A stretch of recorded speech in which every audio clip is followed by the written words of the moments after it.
1 minute. Ube describe it. 1 minute, please. Yes. Ube describe the fight now against illegal mining. Ube describing it saying in 1 minute. There is no fight in this country now against illegal mining. Fight. There is an open for all illegal mining activities in this country, backed by the activities and policies of the state. NML Koso. Okay. Do you know why? 1 minute, you can 6, Makamba Kwaka 5, Maminu. Why?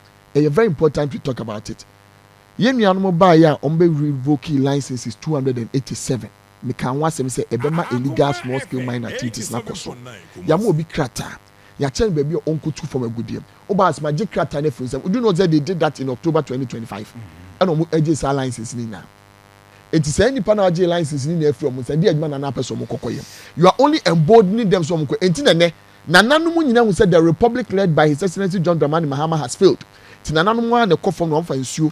No ma fei no ma kwa kanche abodua se na nanom nsamanfo so mra ebisi konongo ebi asi atroni eneta no so ahemfo e de krata Akoma mampanyin Mahama se mira ene mama ya republic ma gye tumi aye de sanction free ensem de ne bra beboaye na yensu wanyina ese ene hospital achi kompo police station anim police commander krata mani yetu fom e won anim. Do you think that there is a fight against illegal small scale mining in this country now? Thank you Minia.